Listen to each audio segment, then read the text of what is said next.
Okay, we should be recording starting now. So let's give this a go.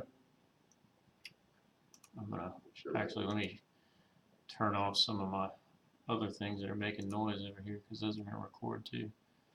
All right, you ready? Yep. Okay. Um, Hello, everybody. My name is Jeff Ackle, and welcome to the global. No, I'm going to start over again. Hello, everybody. My name is Jeff Ackle. Welcome to the Global Sustainability Network's Spotlight Series interviews. Today, we're going to talk with Yazan Faouri. Yazan is from Jordan. He's the SELA 6. He was a participant in SELA 6, and he's currently the network manager for Mila. So he's a multi-network man. Welcome, Yazan. It's good to talk to you today. Thank you. Thank you for having me. Yeah, yeah. So tell us a little bit about yourself. What do you do? Where are you living right now? I know you're living in Oman, but what are you doing where you're living? So where I live, as you mentioned, I'm the network manager for Mila. So there is no borders for that. But currently, I'm in Oman to manage a new IPP company as a solar developer, where I moved here almost a year ago. Great. And what is when you say solar developer? Tell us a little bit more about that. What does a solar developer do? Sure. So we are an independent power producer. So we develop projects either for the government or the private sector. The thing that makes the developer or the IPP model unique is that we offer a turnkey solution where we analyze the consumption of a certain factory or facility, provide the needed investment, construct it and operate the power plant for a certain number of years according to the agreement. So it's a very attractive model of developing renewable energy project where, especially in this economic situation, it's difficult to have access to funds. Where us as a developer, we take care of the whole process from A to Z on behalf of the end users.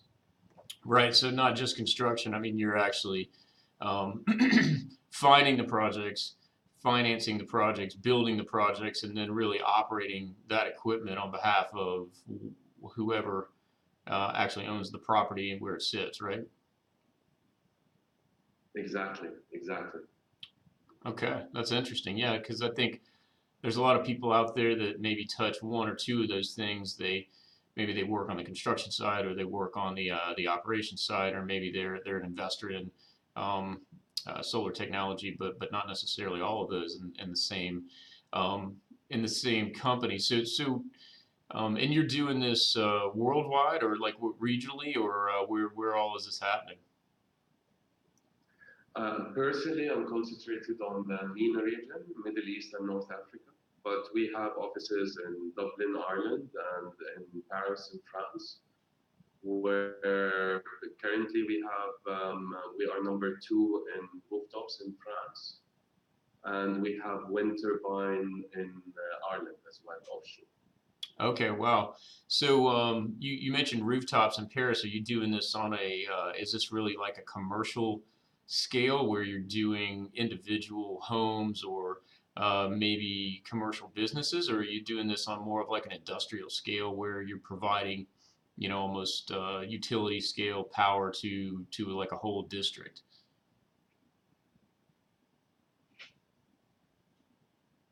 Now, the thing between this region and Europe in general is that there is limitation when it comes to the capacity of the project in Europe.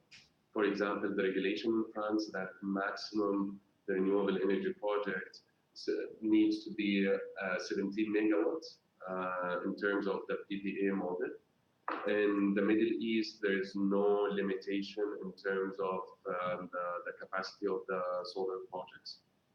And that's why in France, for example, you can see many projects. We have around 120 different projects, but the overall capacity for all the 120 different projects is around 200 megawatts. While in Oman now we have one project in an area, an industrial state called Sohar, and that project, the capacity of it is around 100 megawatts, and Wow. that makes the development of the solar project much easier than other countries because the regulation allow a utility scale development.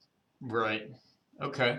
So, as a general statement, would you say that economies of scale really work in your favor when it comes to solar development? Do you find it easier to do?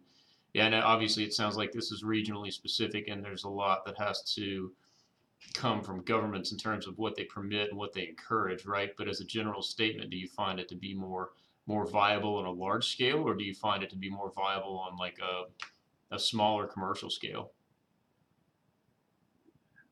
Definitely larger scale, especially that in the last 2, 3 years, we noticed a very large number of people trying to get into the solar and especially solar, but in general, renewable energy business. Hmm. And that makes our domain very competitive by having the economy of scale, a large project. We will be able first to secure finance at a reduced rate, and second, be more competitive in the market and being able to offer a tariff that is reduced. And that, in a way, is going to be a win-win situation, especially that in the Gulf region, in Oman, the electricity is subsidized. So when we develop a project as an independent power producer, the government, they are gaining value by reducing the subsidy to the industrial sector. The different factories, they are saving power. And us as an investor, obviously we are making money out of the project. So it's a win-win situation, and the larger it is, the more impact on the economy, on the factory itself, on the GDP of the individual country, and it will spread the value over different sectors. Gotcha. So, you mentioned these. I mean, these seem to be, it sounds like you got a lot going on. You've got a number of projects. When you're doing these projects, are these privately funded or are they government funded? Is it a hybrid? Do you have outside investors? Can you maybe just give us a little bit of a sense of how the financing comes together? I know that's always one of the biggest challenges when it comes to some of these sustainability projects is finding the right financing. 100%. It's a major challenge, especially with our model, because there's big uncertainty. So as a developer, we need to identify an opportunity because we are not going only tenders for big governmental projects. We are developing our own projects. So we need to identify the opportunity, structure it, try to secure it, and then you will have a project. And the cycle of development, we're talking about almost 12 months. And that funding, mainly it needs to be equity from our side, because at this stage it's too early to involve any investors because there's high risk, high uncertainty.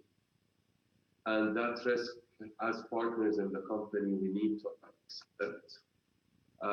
As a statistics, every 20 projects you develop in terms of conducting the demand analysis, the initial design, the saving, feasibility study, we will be awarded with one. So there is uncertainty there, but with all that uncertainty, for us it's much better than competing on the open tender because Chinese and other companies they have subsidized access to funding from their governments, and for us we can't really compete with that because our access to fund is much more expensive than them. Interesting. Um, okay. Great. Well, that's a lot about what you do. And it's a fascinating business. I think I'm sure everybody's familiar with what solar panels are, but I don't know that a lot of people have in-depth knowledge on how that's done on such a large scale. So that's great that's great information. It's really interesting to hear about. So what this is more of a personal question, but why do you do what you do? I mean, what makes you interested in this? What brought you to it? what gives you the passion for working in this sustainable business that you're in? Actually, behind me joining a sustainable business is a total opposite story. I was on the other aisle of the energy business, which is the nuclear business. I was responsible on the training and capacity building for the different employees that can run the nuclear power plant in our part of the world. So in the Middle East, in general, 6 or 7 years ago, several countries started developing the nuclear energy capabilities.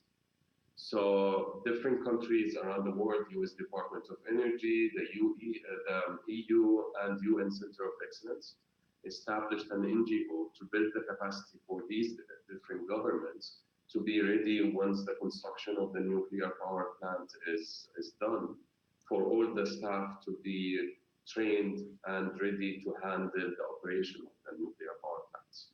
So I was responsible of building the capacity and delivering training to these employees in different countries. Throughout the 4.5 years I worked with this organization, we've been involved in a lot of debates. As you know, nuclear energy is not the best topic to the public to accept.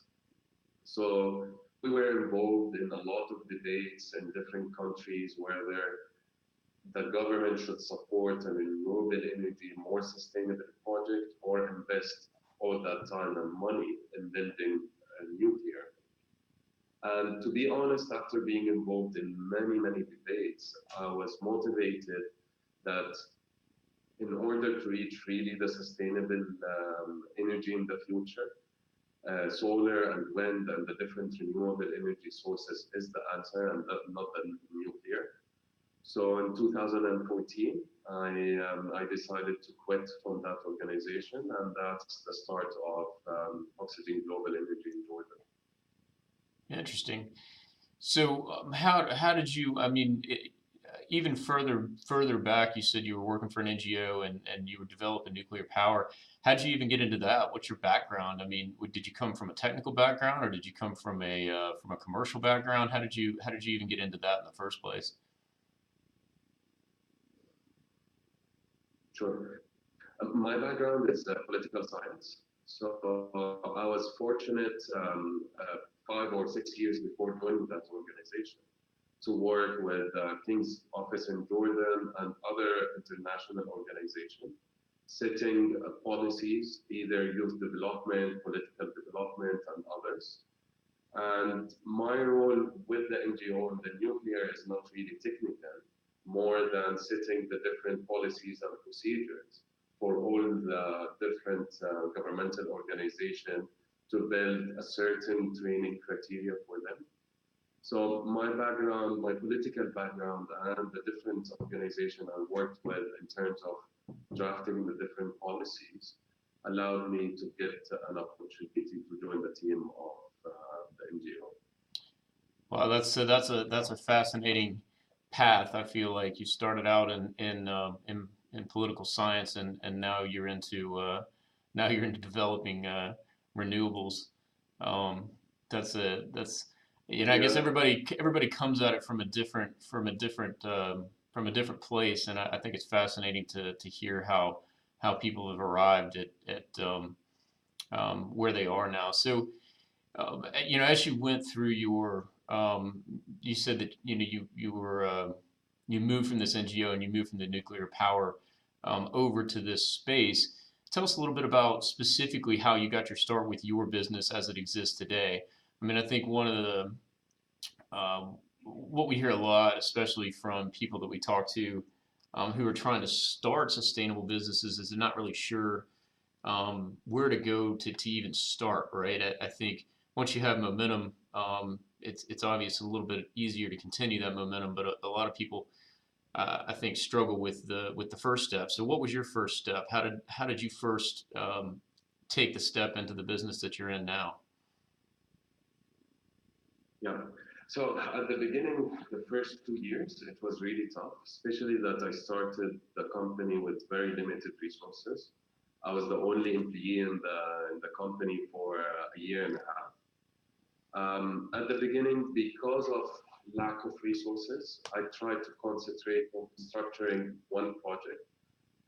I knew at the beginning that I have no chance of competing over open tenders because there's other companies with much more resources and capabilities and track record, and definitely any off-taker would prefer such a profile than a small company out of Jordan.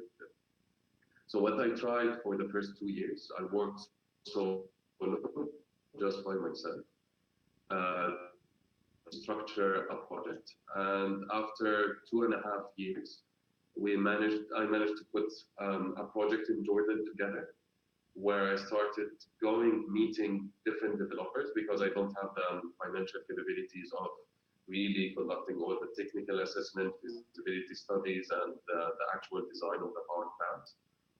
Then I was lucky to have a partnership with a very large European developers.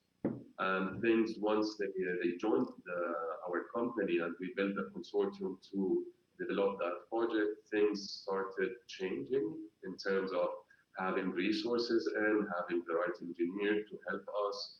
And it took us to the different level. And that was But definitely, 4 years ago that you the started, beginning huh? was, sorry? It was 4 years ago that you started? Yeah, 4 years ago, the first 2 years and a half, we had almost zero budget, zero resources. And as you mentioned, it was so difficult. So many times I wanted just to drop the business because, as you know, the energy business, usually it's require a lot of capabilities.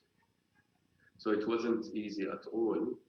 And it's a combination of not giving up and being lucky of finding the right partner that helped a lot to even expand outside of Jordan, where we have operation now in several countries in the region.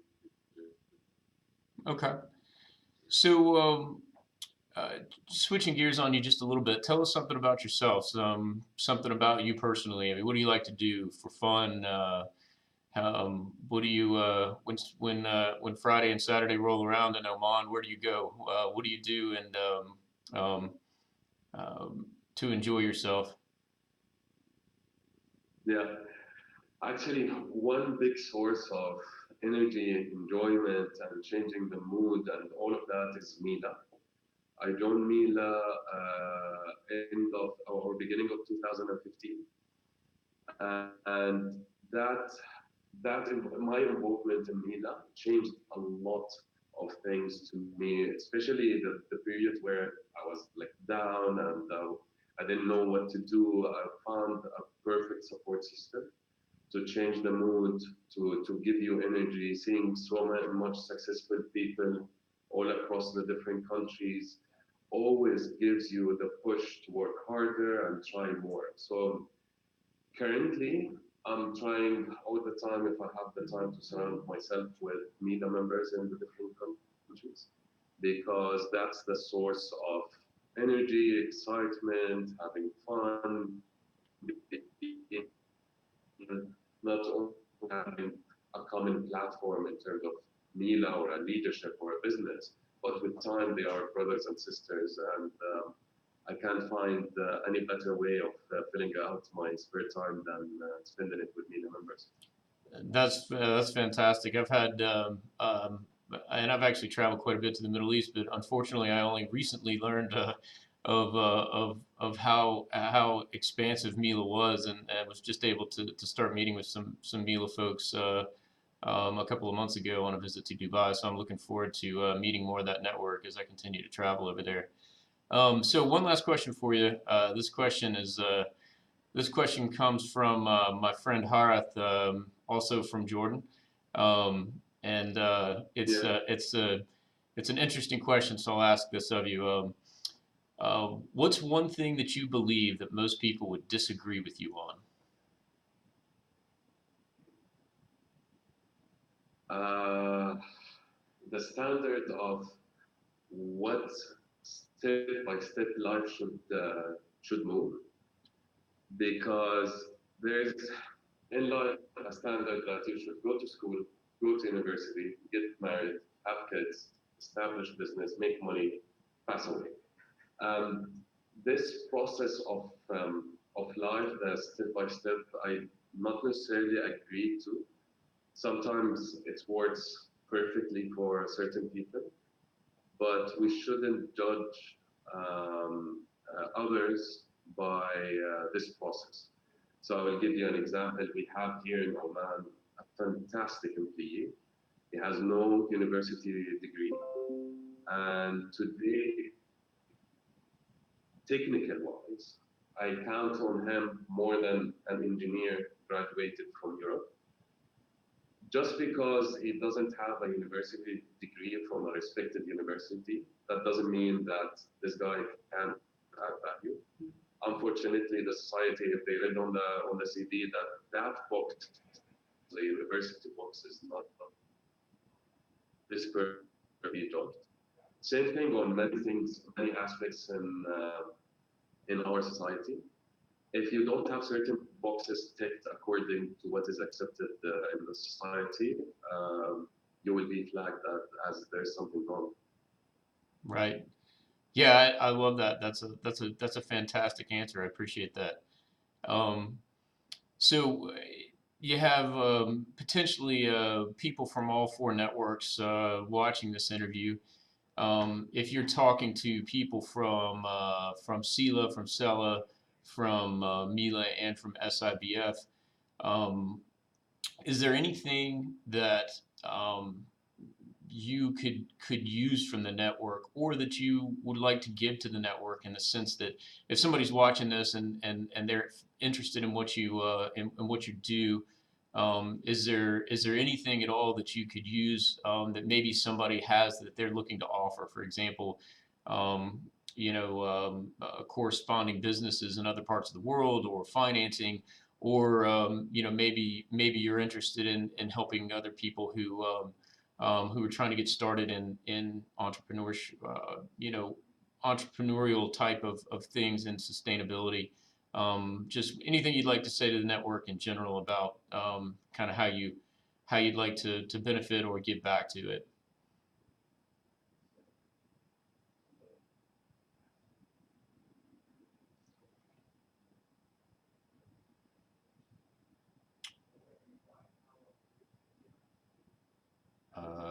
I think I lost you for a second, Yazan. Um, we may have to do this question over again here.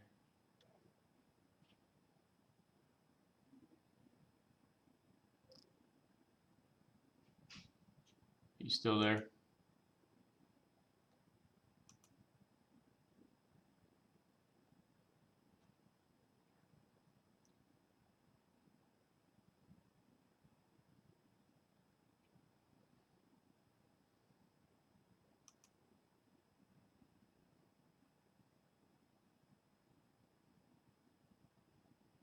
Yazan, I lost your audio. I don't know if you can hear me or not, but I actually can't see you or hear you.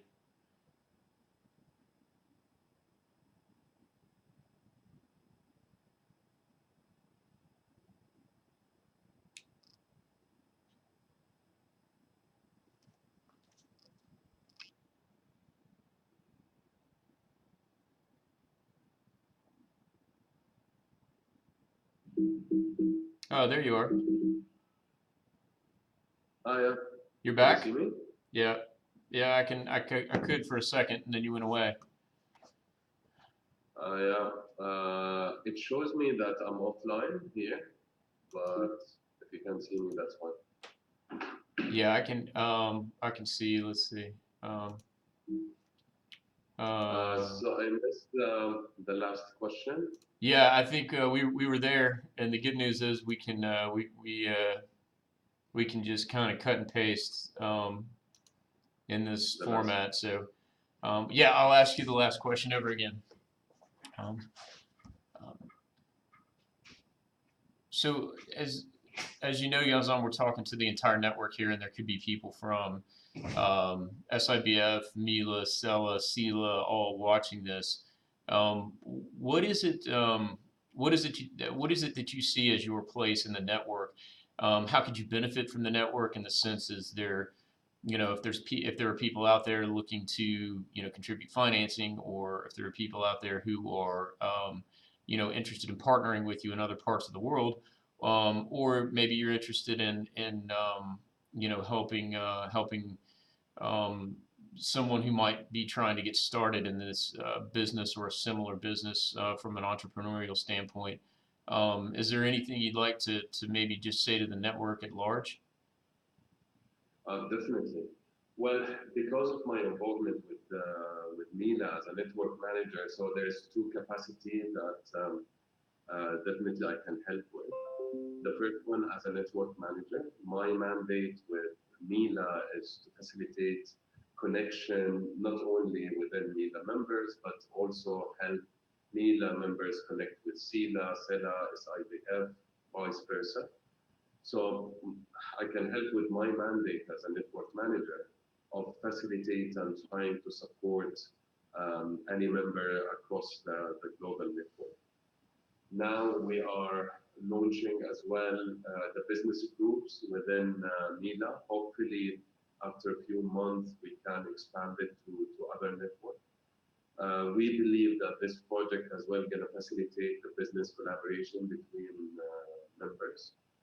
And on the other capacity, in terms of the company in Jordan or Oman, anyone that is trying to get involved in the sustainability, renewable energy, or solar business, they can get in touch with me and I can try to help them with anything I can do. Awesome. Hey, well, it's been fantastic talking to you. I really appreciate you spending the time with us and telling us your story.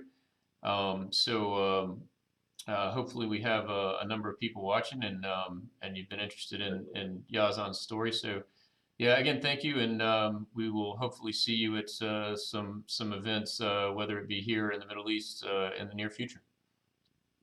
Yeah, same here. Thank you for your time, Jeff, and I look forward to seeing you soon.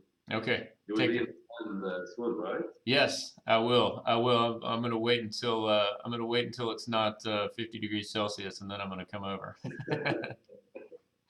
That's not a bad idea. Right, right. Okay, great. Well, thank you Great. again, and hopefully we'll see you soon. Same here. Okay, take care.